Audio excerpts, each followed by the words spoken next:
दोस्तों नमस्कार, ये है मार्गदर्शन फॉर सिविल सर्विसेज। मैं अनुराग चौधरी। दोस्तों, घटना चक्र सामान्य अध्ययन पूर्वावलोकन श्रृंखला में प्रस्तुत है भारत के भूगोल से संबंधित महत्वपूर्ण प्रश्नों का रिवीजन, जो विभिन्न प्रतियोगी परीक्षाओं के प्रीवियस ईयर्स में पूछे गए हैं। इस वीडियो में हम अपवाह तंत्र के अंतर्गत गंगा और ब्रह्मपुत्र नदी तंत्र से संबंधित सभी महत्वपूर्ण प्रश्नों को कवर करेंगे। तो आइए शुरू करते हैं भारत के भूगोल के अंतर्गत गंगा एवं ब्रह्मपुत्र नदी तंत्र से संबंधित महत्वपूर्ण प्रश्नों का रिवीजन। पहला प्रश्न है दोस्तों, गंगा नदी उदाहरण है किसका? ऑप्शन है पूर्ववर्ती अपवाह का, अनुवर्ती अपवाह का, अक्रमवर्ती अपवाह का या परवर्ती अपवाह का। तो सही उत्तर ऑप्शन ए, गंगा नदी पूर्ववर्ती अपवाह का उदाहरण है। ऑप्शन ए आपका सही उत्तर है। अगला प्रश्न है, बांग्लादेश में गंगा नदी को पुकारा जाता है किस नाम से? आपको बताना है। तो याद रखिएगा, पद्मा नाम से। दोस्तों, गंगा हरिद्वार में मैदानी भागों में प्रवेश करती है और झारखंड की सीमा पर स्थित राजमहल की पहाड़ी के उत्तर की ओर प्रवाहित होती हुई पश्चिम बंगाल के फरक्का नामक स्थान पर बांग्लादेश में प्रवेश करती है, जहां पर इसे पद्मा नाम से जाना जाता है। ये प्रश्न कई बार पूछा गया है कि बांग्लादेश में प्रवेश करने के बाद गंगा नदी को किस नाम से जाना जाता है। तो आप जान लीजिएगा, बांग्लादेश में प्रवेश करने के बाद गंगा नदी को पद्मा नाम से जाना जाता है। अगला प्रश्न है, बांग्लादेश में प्रवेशोपरांत गंगा किस नाम से जानी जाती है या क्या कहलाती है? तो सही उत्तर पद्मा। अगला प्रश्न है, सुंदरबन डेल्टा का निर्माण करने वाली नदियां कौन सी हैं? तो आप जानते हैं, आसान सा प्रश्न है। गंगा और ब्रह्मपुत्र नदियां ये सुंदरबन डेल्टा का निर्माण करती हैं। दोस्तों, सुंदरबन डेल्टा भारत और बांग्लादेश में स्थित विश्व का सबसे बड़ा नदी डेल्टा है। इसका निर्माण गंगा, ब्रह्मपुत्र और मेघना नदियों के द्वारा हुआ है। इसका लगभग 2/3 भाग बांग्लादेश में और शेष भारत में आता है। अगला प्रश्न है, कथन और कारण से संबंधित है। गंगा बहुत ही प्रदूषित नदी है। कारण है कि जो नदी जितनी पवित्र होती है वह उतनी ही अधिक प्रदूषित होती है। तो यहाँ पर आप देख सकते हैं, ए सही लेकिन आर गलत है। क्यों? क्योंकि आप जान लीजिए कि दोस्तों, ये सही है कि गंगा विश्व की सर्वाधिक प्रदूषित नदियों में से एक है, लेकिन इसका कारण उसकी पवित्रता नहीं है। गंगा के प्रदूषण का सबसे बड़ा कारण शहरों का अशोधित प्रदूषकों को गंगा नदी में मिलाया जाना है। अगला प्रश्न है, गंगा की जलोढ़ मृदा की गहराई भूमि सतह के नीचे लगभग कितने मीटर तक होती है? तो सही उत्तर 6000 मीटर तक। दोस्तों, ओल्डहम के अनुसार गंगा के जलोढ़ निक्षेपों की मोटाई 4000 से 6000 मीटर और ग्लेनी के अनुसार 2000 मीटर तक है। अगला प्रश्न है, निम्नलिखित कथनों का परीक्षण कीजिए और दिए गए कोड से सही उत्तर का चयन करिए। यहाँ पर 4 कथन आपके दिए गए हैं, इसमें से आपको बताना है कि कौन से कथन सही हैं। पहला कथन है कि देवप्रयाग अलकनंदा और भागीरथी नदी के संगम पर है। सही है। रुद्रप्रयाग अलकनंदा और मंदाकिनी नदी के संगम पर है। सही है। अलकनंदा नदी बद्रीनाथ से बहती है। सही है। केदारनाथ आदि शंकराचार्य द्वारा स्थापित सबसे बड़ी पीठ के रूप में मानी जाती है। तो ये आपका सही नहीं है। 1, 2 और 3 आपके सही हैं। इस प्रश्न की व्याख्या आप देख लीजिए कि देवप्रयाग में भागीरथी और अलकनंदा नदियां मिलती हैं। रुद्रप्रयाग में मंदाकिनी अलकनंदा से मिलती हैं। अलकनंदा नदी चमोली, टिहरी और पौड़ी गढ़वाल से होकर बहती है और चमोली जिले की नगर पंचायत बद्रीनाथ अलकनंदा के तट पर स्थित है। आदि शंकराचार्य द्वारा स्थापित 4 पीठों में से एक बद्रीनाथ में स्थापित है, न कि केदारनाथ में। और आदि शंकराचार्य के समाधि स्थल के रूप में केदारनाथ का महत्व है। केदारनाथ 12 ज्योतिर्लिंगों में से एक है। कथन 4 आपका गलत है। अगला प्रश्न, सूची 1 का सूची 2 से मिलान करना है। बहुत ही महत्वपूर्ण प्रश्न है दोस्तों, आप देख सकते हैं। सूची 1 का सूची 2 से मिलान करिए तो और दिए गए कोड से सही उत्तर का चयन करिए। तो यहाँ पर आप देख सकते हैं कि सूची 1 में रुद्रप्रयाग, कर्णप्रयाग और देवप्रयाग का जो है, देखिए रुद्रप्रयाग तो अलकनंदा मंदाकिनी, यहाँ पर आप देखिए कर्णप्रयाग तो अलकनंदा और पिंडर, कर्णप्रयाग, अलकनंदा और पिंडर सही है। इसके अलावा देखिए देवप्रयाग का जो मिलान है भागीरथी और अलकनंदा, भागीरथी अलकनंदा। नंदप्रयाग दोस्तों अलकनंदा और मंदाकिनी। देखिए यहाँ पर अगर विकल्पों की बात करें तो नंदप्रयाग जो है ये अलकनंदा और मंदाकिनी नदियों के संगम स्थल के लिए प्रसिद्ध है और इसका उत्तर आयोग ने बी को माना था। 2 4 3 1, 2 4 3 और 1। लेकिन अगर आप देखेंगे तो आप देख सकते हैं दोस्तों यहाँ पर बहुत ही महत्वपूर्ण है कि रुद्रप्रयाग जो है ये अलकनंदा और मंदाकिनी नदी के तट पर, कर्णप्रयाग अलकनंदा और पिंडर नदी के तट पर, और देवप्रयाग भागीरथी और अलकनंदा के तट पर है। नंदप्रयाग और विष्णु गंगा मंदाकिनी में सुमेलन नहीं है। नंदप्रयाग अलकनंदा और मंदाकिनी नदियों के संगम के स्थल के प्रसिद्ध है। तो यहाँ पर आयोग के अनुसार ऑप्शन बी सही है, लेकिन यहाँ पर ऑप्शन में जो दिया गया है नंदप्रयाग विष्णु गंगा और मंदाकिनी के संगम पर, ये मिलान आपका किया गया है। अगला प्रश्न है मंदाकिनी नदी किस जल प्रवाह अथवा मुख्य नदी से संबंधित है? तो उत्तर है मंदाकिनी नदी अलकनंदा से संबंधित है। मंदाकिनी नदी चोराबाड़ी ताल से निकलती है। ये सोनप्रयाग में काली गंगा से मिलती हुई आगे बढ़ती है। बद्रीनाथ के दक्षिण में रुद्रप्रयाग नामक स्थान पर ये अलकनंदा से मिलती है। एक और महत्वपूर्ण प्रश्न है पूर्वी धौली गंगा सहायक नदी है किसकी? आपको बताना है। तो सही उत्तर काली नदी की। दोस्तों पूर्वी धौली गंगा नदी काली नदी की सहायक है। काली नदी लिपुलेख दर्रे के पास से काला पानी से निकलती है। इसकी प्रमुख सहायक नदियों में गोरी, कुथुजंगती, सरजू, लोहावती और लधिया इत्यादि हैं।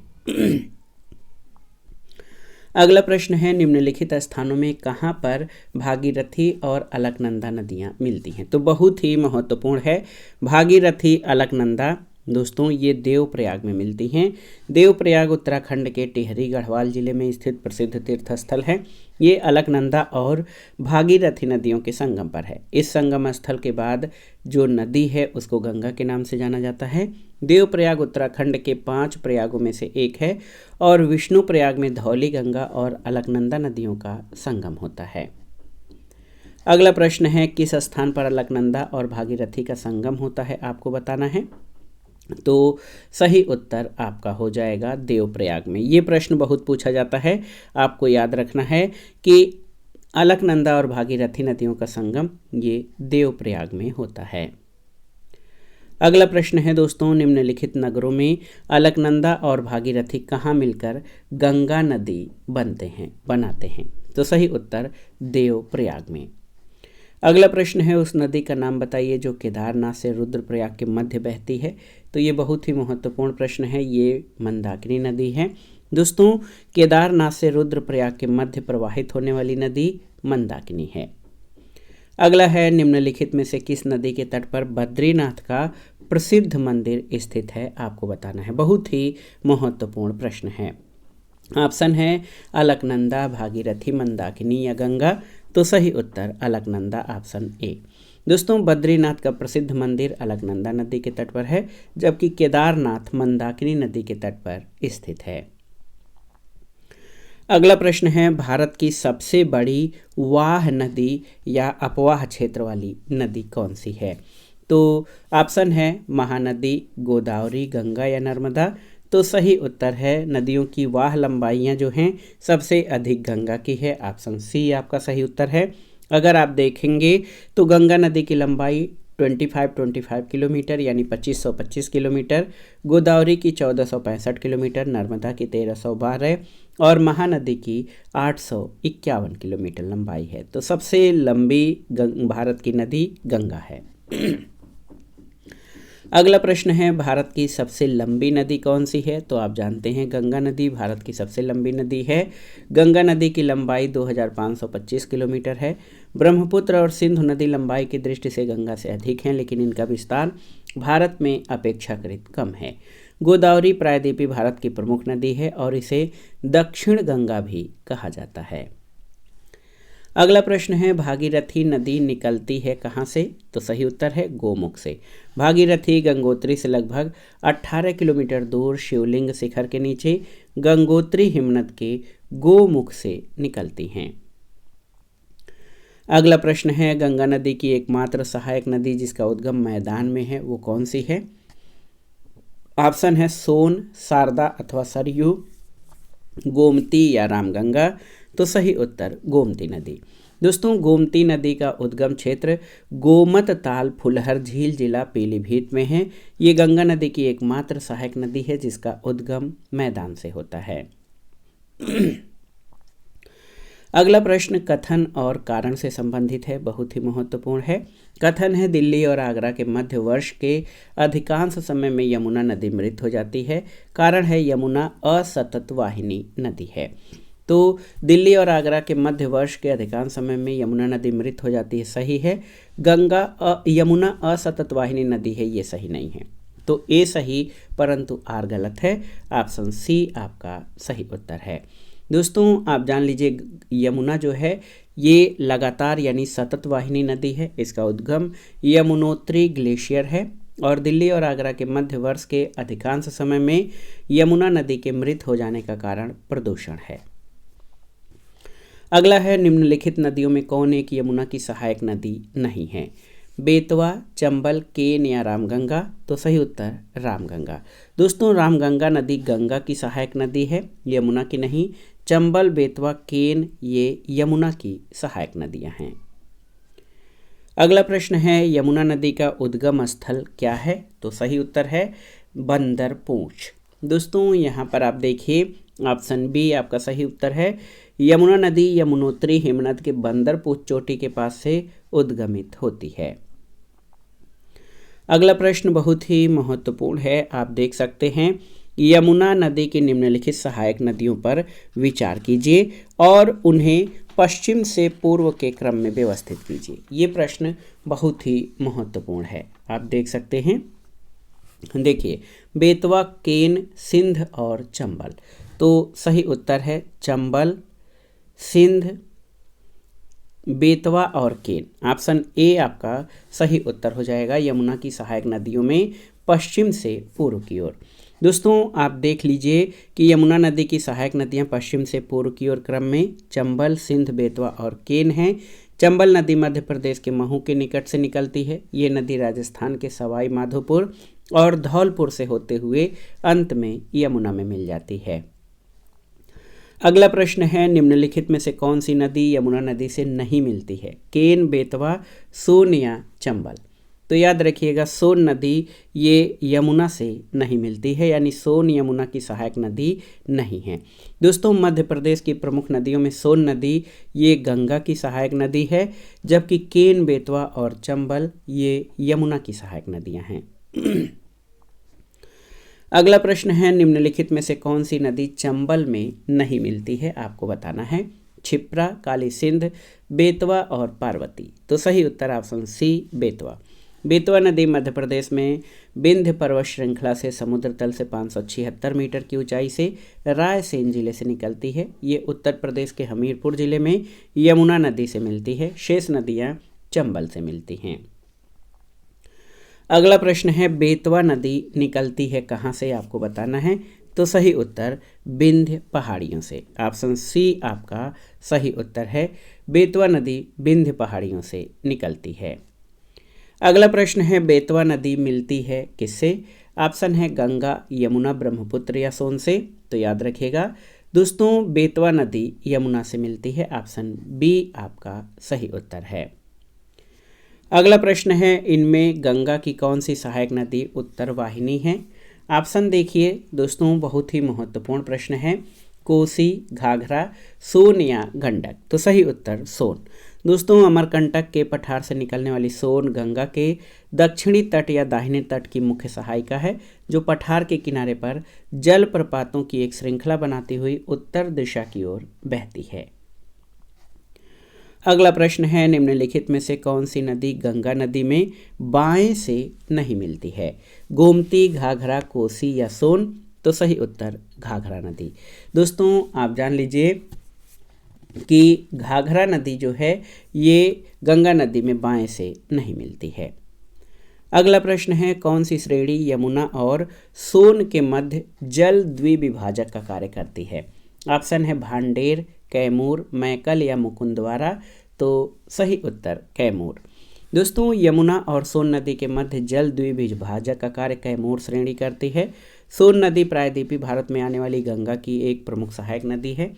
कैमूर श्रेणी सोन नदी के उत्तर पश्चिम सीमा का निर्धारण करती है और ये पटना के निकट गंगा से मिलती है। तो याद रखिएगा दोस्तों, कैमूर श्रेणी यमुना और सोन के मध्य जल द्विविभाजक का कार्य करती है। अगला प्रश्न है, निम्नलिखित में से किस नदी का जल ग्रहण क्षेत्र सर्वाधिक है? आपको बताना है महानंदा, सोन, रामगंगा या गंडक। तो सही उत्तर सोन नदी। दिए गए विकल्पों में से सोन नदी का जल ग्रहण क्षेत्र सर्वाधिक है।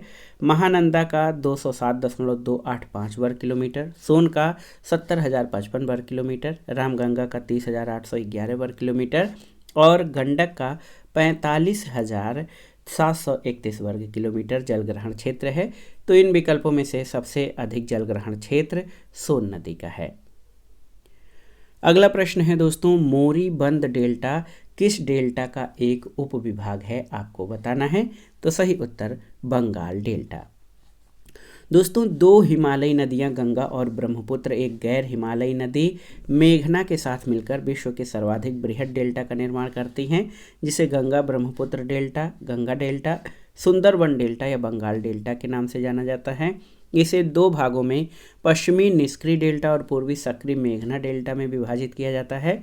पश्चिमी निष्क्रिय डेल्टा को पुनः तीन उपविभागों मोरीबंद डेल्टा, प्रौढ़ डेल्टा और ज्वार सक्रिय डेल्टा में विभाजित किया गया है और मोरीबंद डेल्टा को ये नाम बागची 1944 में दिया गया था। अगला प्रश्न है, निम्नलिखित में से गंगा नदी घाटी का भाग कौन सी उपनदी है? आपको बताना है। ऑप्शन है शंख, उत्तरी कोयल, दक्षिणी कोयल, बराकर या फिर इनमें से कोई नहीं। तो सही उत्तर आपका हो जाएगा इनमें से कोई नहीं या एक से अधिक। कैसे?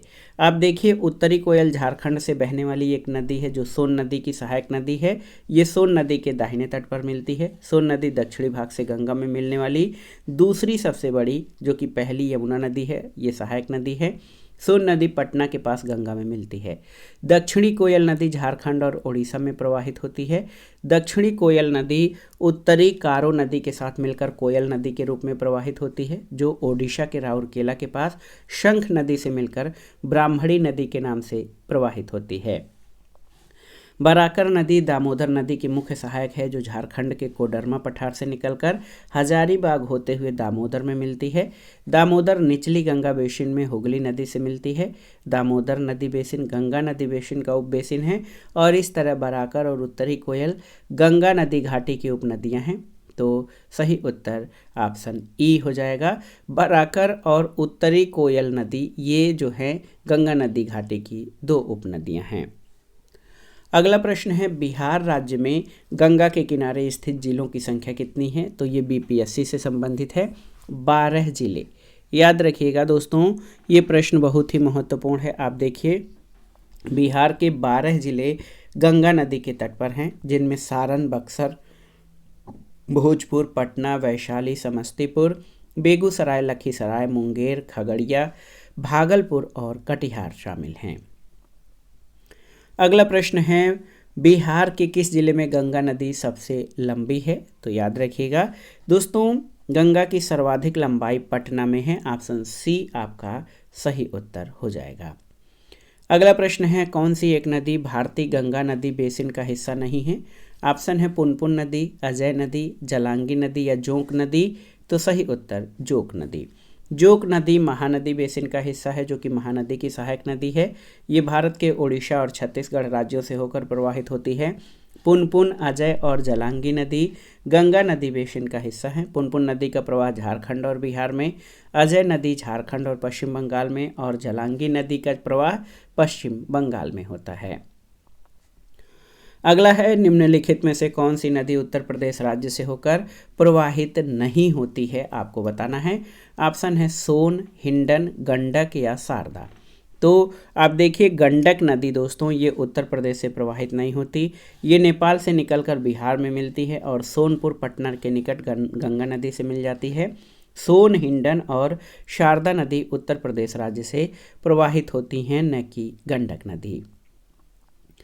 अगला प्रश्न है निम्नलिखित में से कौन सी नदी फतुहा के पास गंगा में मिलती है, आपको बताना है। ये प्रश्न बहुत ही महत्वपूर्ण है।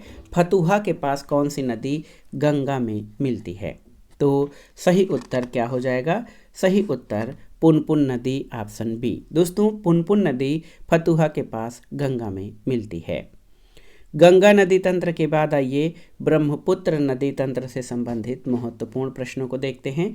दोस्तों आप जानते हैं कि तिब्बत से निकलने वाली यारलुंग सांगपो नदी को भारत में ब्रह्मपुत्र नदी के नाम से जाना जाता है। ये पश्चिमी तिब्बत के आंगसी ग्लेशियर से निकलती है।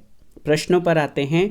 तिब्बत में उत्पत्ति पाने वाली ब्रह्मपुत्र, इरावदी और मेकांग नदियां अपने ऊपरी पाटों में संकीर्ण और समानांतर पर्वत श्रेणियों से होकर प्रवाहित होती हैं और इन नदियों में ब्रह्मपुत्र भारत में प्रविष्ट होने से ठीक पहले अपने प्रवाह में एक यू टर्न लेती है।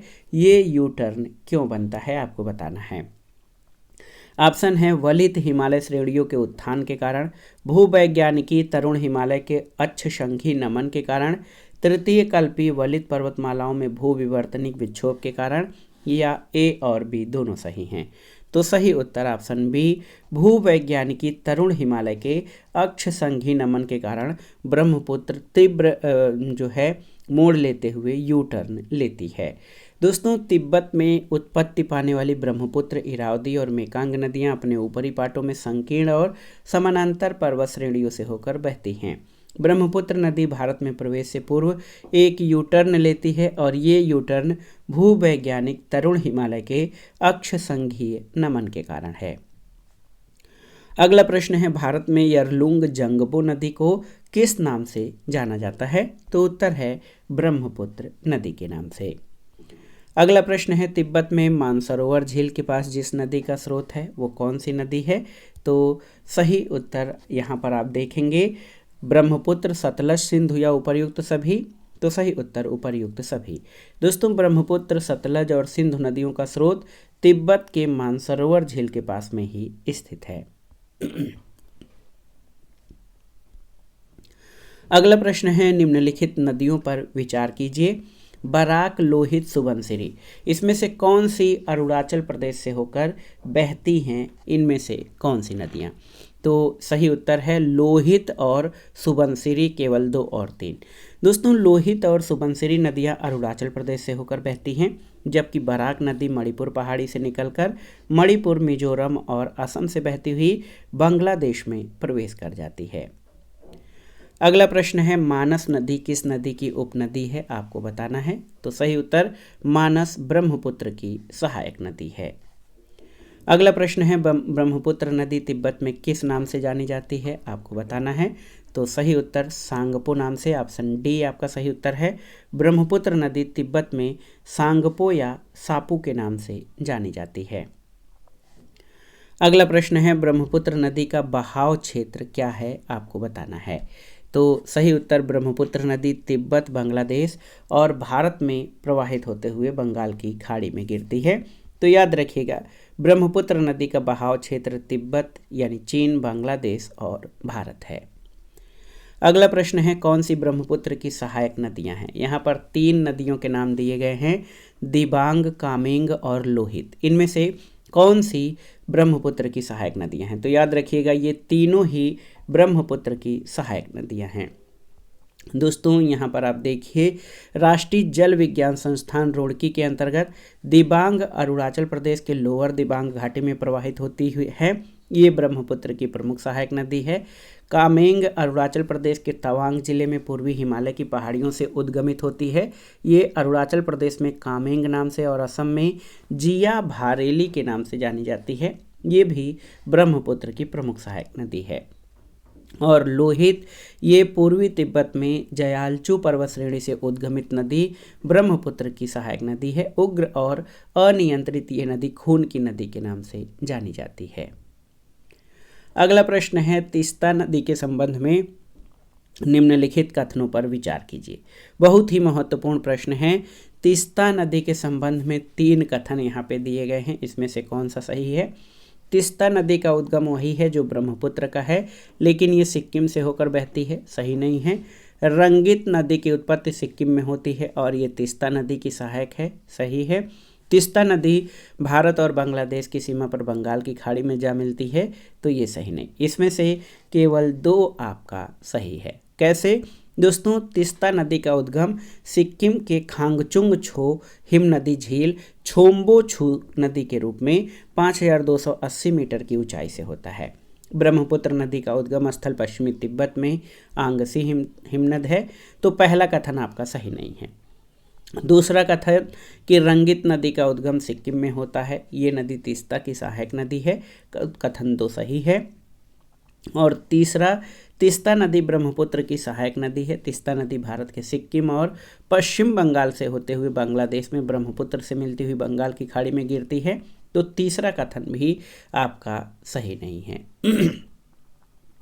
अगला प्रश्न और इस वीडियो का आखिरी प्रश्न है कि निम्नलिखित नदियों में से किनके स्रोत बिंदु लगभग एक ही हैं?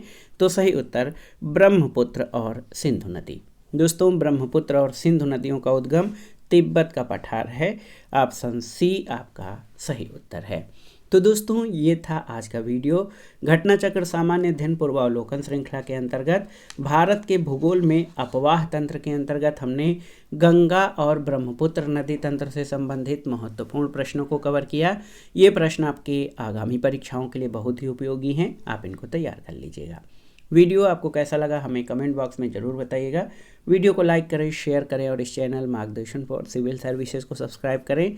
वीडियो देखने के लिए धन्यवाद दोस्तों, नमस्कार।